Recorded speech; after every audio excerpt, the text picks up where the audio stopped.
everyone, welcome to my channel.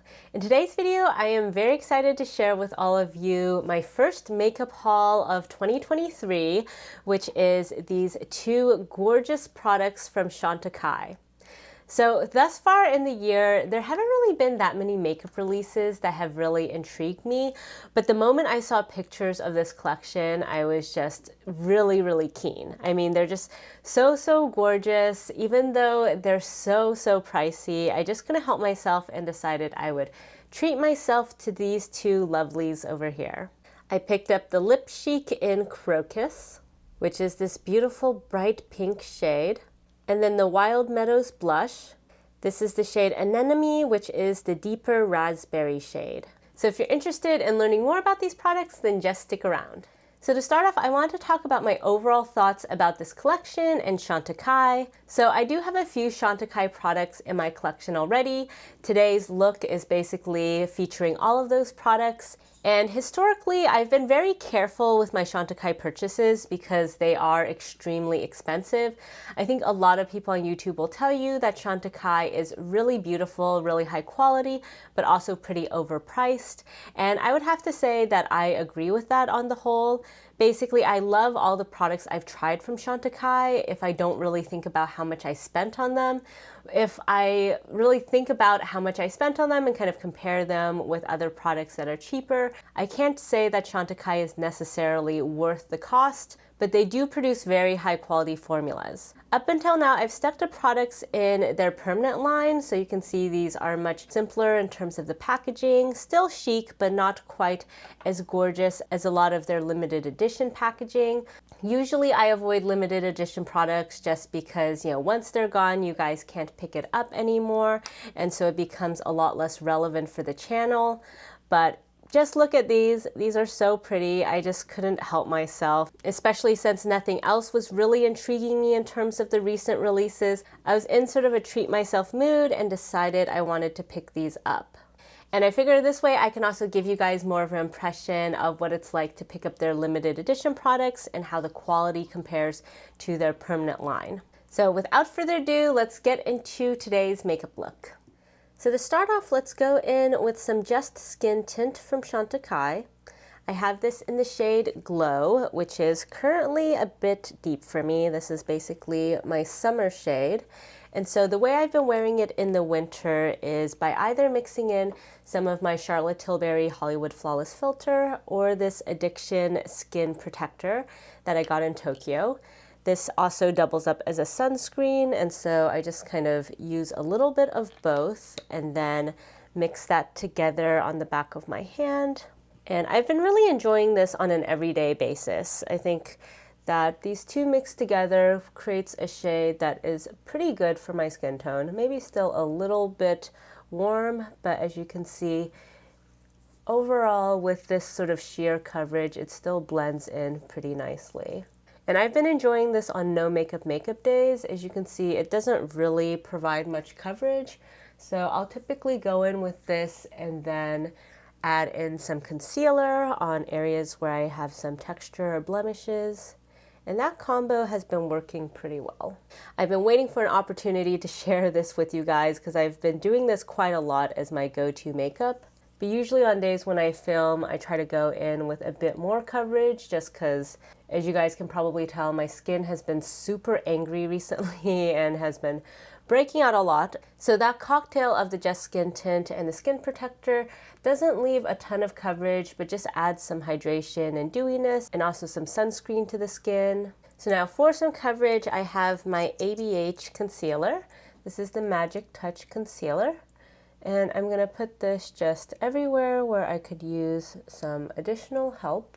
And for the under eyes, I'm going to go in with my Charlotte Tilbury concealer. Just use this to really hydrate the under eye area. And for eye primer today, I'm going to go in with this Urban Decay one. And I'm just going to use my finger to dab in all of these products. So now that that's all blended in, I'm going to go in with my Koh Gen Do Powder. This is my go-to powder nowadays, and I wanted to try it today with this little beauty blender puff that I picked up recently, but honestly haven't used a lot. I feel like using a puff, especially to set your under eyes, has become super trendy, so let's give it a try today. Try to smooth out any creases, and also just gently press some powder on the rest of the face as well. The first time I used this puff, I wasn't hugely impressed because I felt like it just applied a ton of powder, but today I'm just using a little bit of powder each time, so hopefully that gives me more control. And this is actually looking pretty good. I'm quite impressed so far. Wow, that actually looks really good. I think especially underneath this eye, it's looking really smooth. This eye is looking a little crepey. I mean, I do have some texture underneath my eyes anyway, but wow, okay, good job, little beauty blender puff. I mean, also this is my favorite powder of the moment, so I've got to give some credit to Koh Gen Do as well. But this is looking like a pretty nice base, and you can see that even though we started out with super light coverage with that Just Skin tint, with the concealer on top, it's actually looking pretty flawless, even though I have a lot of breakouts at the moment. Alrighty, so far so good. I am quite impressed with how things are coming together. So now for the brows, I already went in with some ABH Brow Freeze. I'm still trying to figure out this product. The past few times I've used it, it really didn't work out for me since I used it after I applied foundation, and so I feel like the Brow Freeze ended up just picking up a lot of foundation. Today I put it in well before I started the rest of my makeup to give it some time to just dry. So now I'm going in with my favorite Huda Beauty Balm Brows to just fill in the gaps. Hopefully this works. And if you guys are brow freeze connoisseurs, please let me know if you have any tips or tricks of how to use it well. I can't say I'm a huge fan of how it's looked on me thus far. Okay, yeah, that's looking a little bit wild, but let's see if I can brush it out. One thing I'm never sure about with brow freeze is it okay to still kind of brush it out afterward like this? Or does that disturb the product? Guess we'll find out. My brows are feeling a little bit solid, but not crunchy at the moment.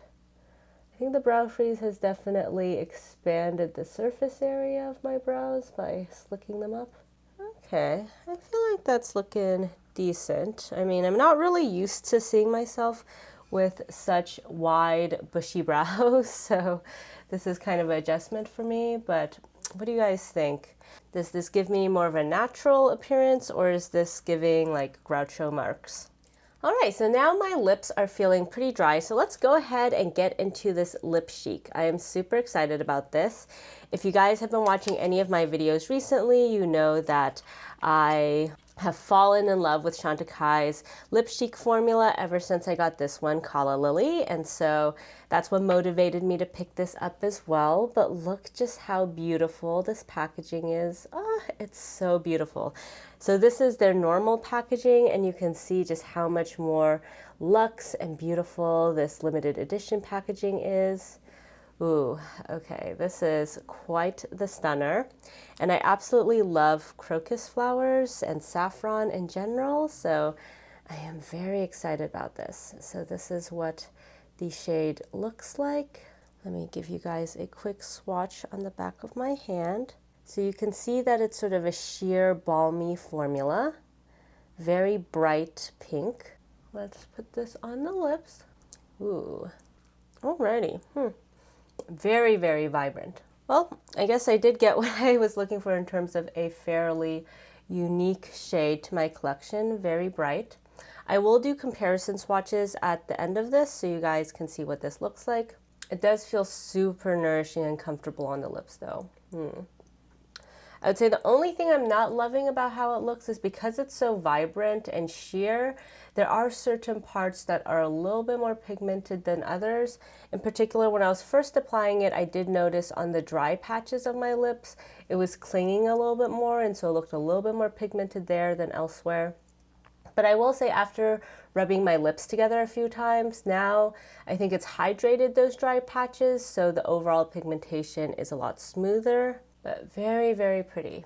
So now let's get into some bronzer. I have here my Chantecaille Bronzer in the shade Goa. This is a very cool toned bronzer, as you guys can see here. I'm going to go in with my Sonia G bronzer brush. This is a little bit big, but let's see how it applies this. By the way, let me know if you guys would be interested in a bronzer brush comparison video, because recently I've bought so many bronzer brushes. I have this one, I have Sonia G's Niji Pro, which she recently just re-released in a keyaki form. And I also have my new Huda FO series brush. So there's a lot of brushes that have been competing for best bronzer brush in my collection. So let me know if you guys would be interested in a review about that. This brush, as you can probably see, is quite big, and so it leaves overall a pretty diffuse application of bronzer. Not necessarily what I would recommend if you want a very sculpted look, at least if you have a smaller face like myself. But if you want sort of a more diffused look, this will definitely give it to you. So with bronzer out of the way, let's get into this beautiful blush. Oh, I'm so excited about this one. So this is what the compact looks like. And on the back, it's just green. It's just a snap enclosure. And oh my gosh, look how pretty this is. Wow. Oh, so cute. These are definitely a lot smaller in person than what I anticipated based on the pictures, but really, really pretty.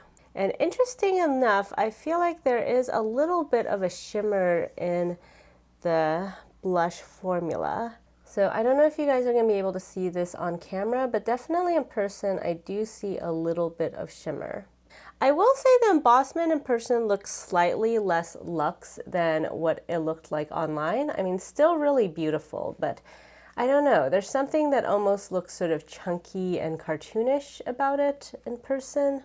But let's see what it looks like on the cheeks. So I have here my Wayne Goss Artist Large brush, and I'm just gonna take some of that on the cheeks.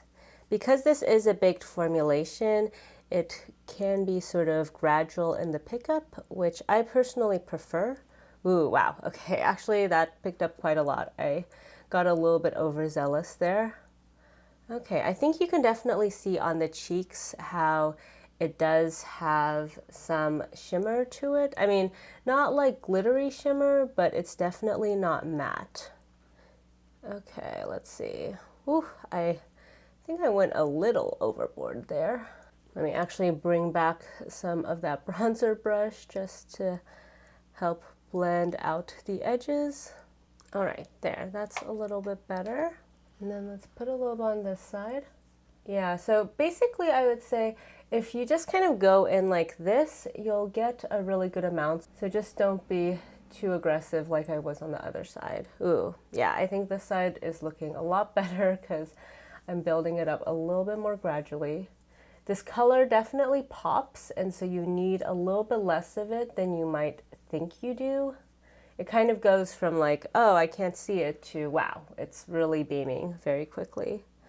But wow, that's really pretty though. I do really like how this is looking. It'll be interesting to swatch this next to other pink blushes I have, because part of why I wanted this is because I wanted something a little bit more cool toned, a little bit more raspberry, and I think it's definitely giving that. But I'll be curious to see how it looks next to my other blushes. So now let's get into today's eyeshadow look. So to start out, I'm actually going to use this blush as a transition shade. So I have here my trusty Wayne Goss number 16 brush, and I'm going to sweep this in the crease area. That way you guys can really see how this looks built up to full opacity. Ooh, look at that. I will say I am really loving how my cheeks are looking. I think it's a really nice combination of sort of dewy and satin enough to really feel very healthy, but not so glowy that it looks unnatural.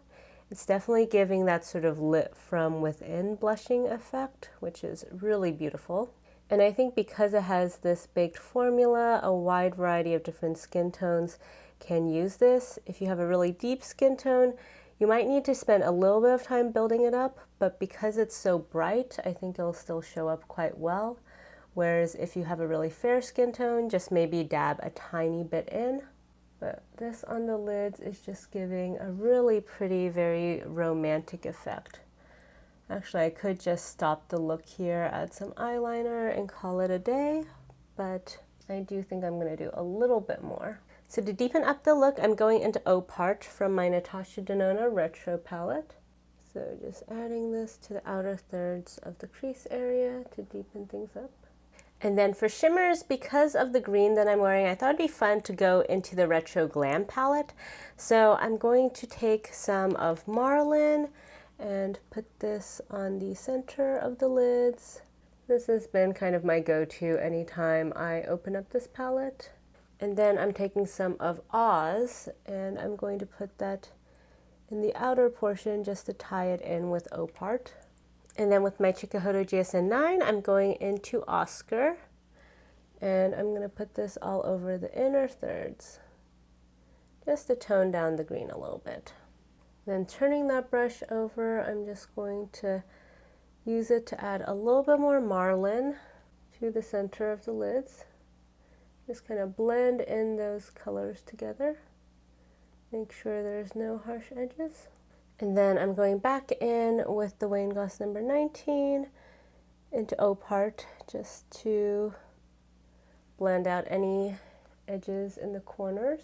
So I went off camera to finish off my eye look. Basically on the lower lash line, I just repeated the steps that I did on the top, and then I went in with some of my favorite eyeliners. As always, the products will be linked in my description box. So here we have the final look. What do you guys think?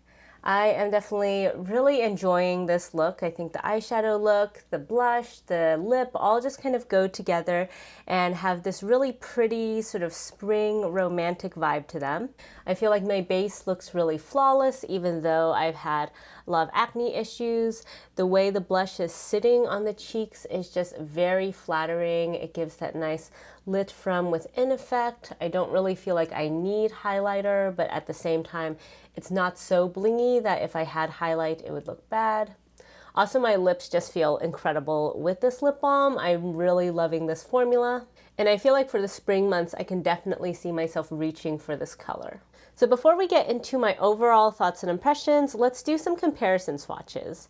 So I have a bunch of blushes out here to compare with this one over here. So to start off, I have my Surratt blushes. Let's swatch La Vie en Rose. Okay, that's definitely a much more muted, dusty pink.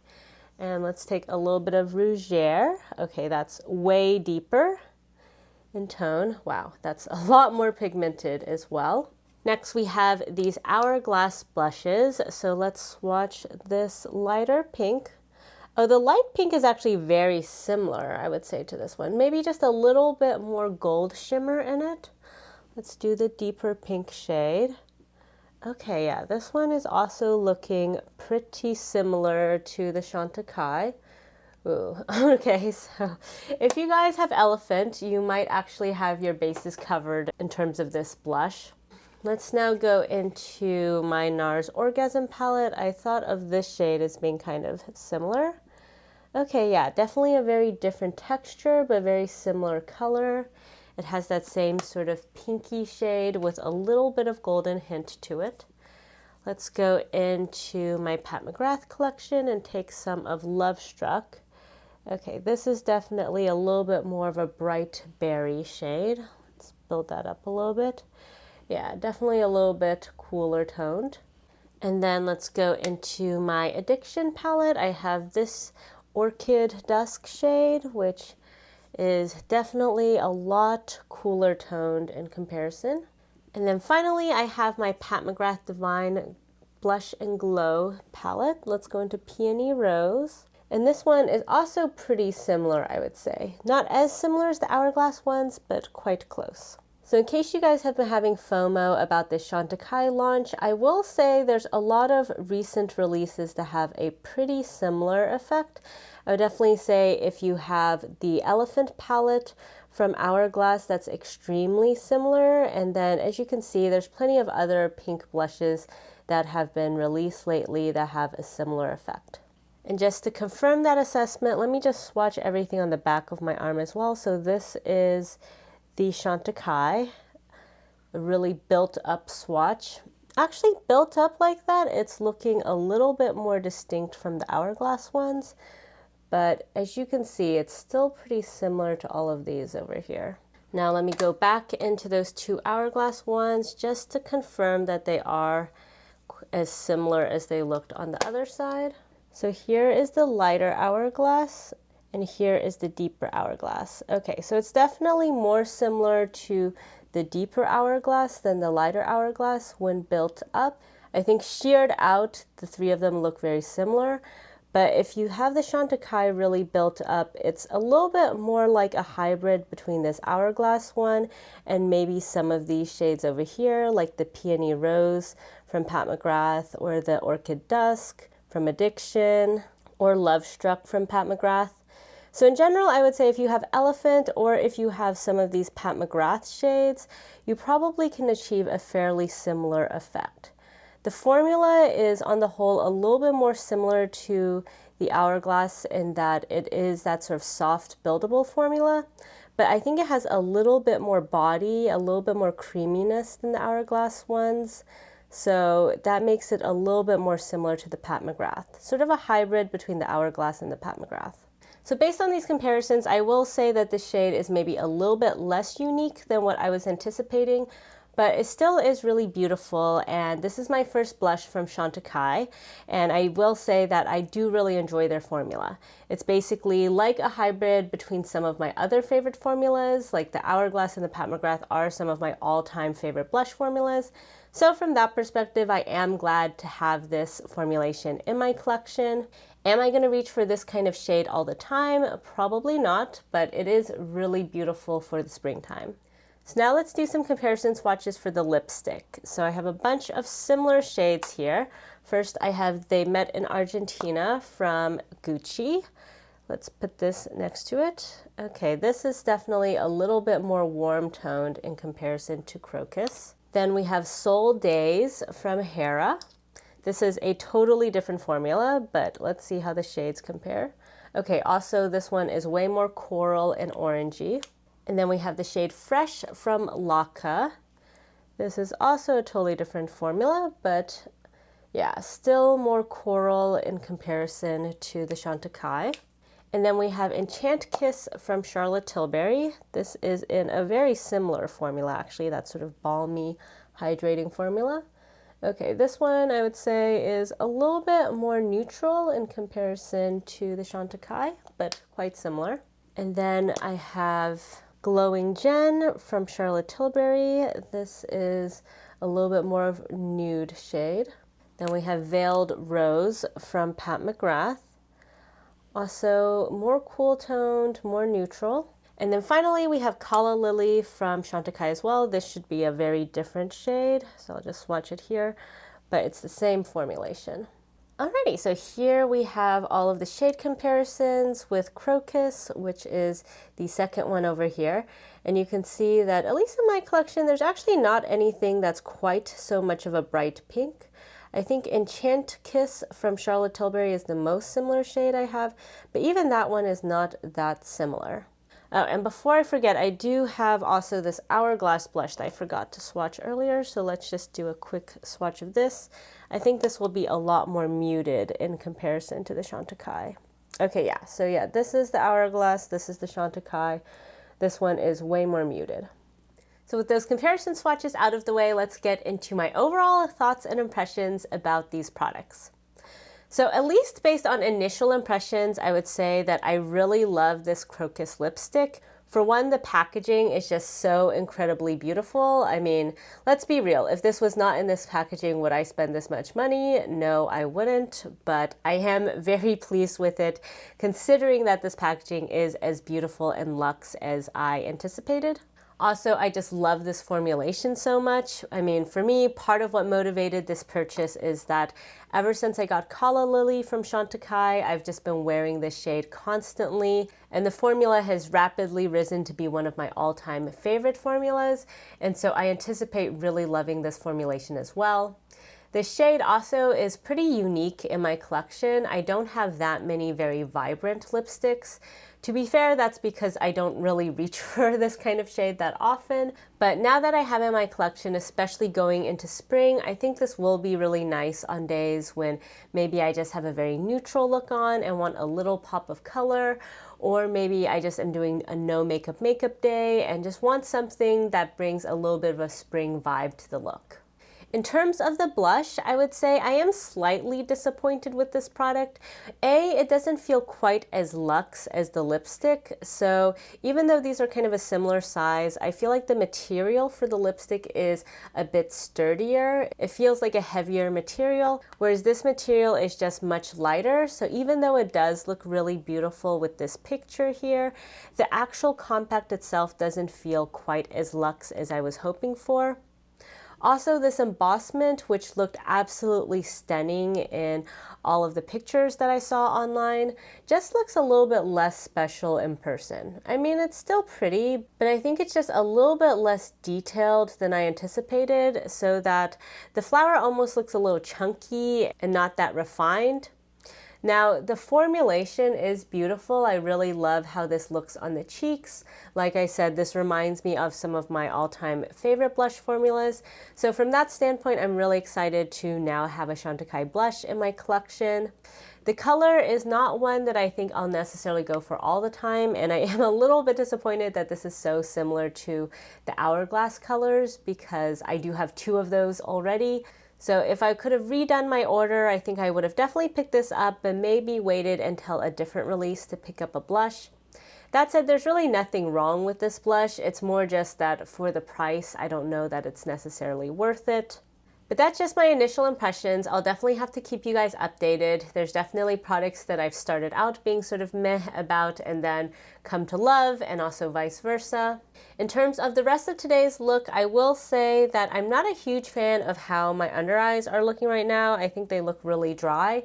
So I don't really know that I want to continue using this kind of puff technique, at least for the under eye area. I think it just put on a little bit too much product there, and my skin is already kind of dry. So it did a really good job of making that area really set and look kind of perfected on camera, but I think if you saw me in real life, you would sort of feel like this area does look kind of dry. In terms of how the brow freeze made my eyebrows look, it's sort of growing on me.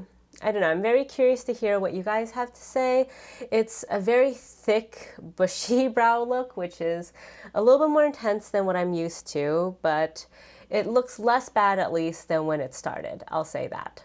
On the whole though, I really like how this look is overall, and I really enjoy this first haul of the year for me.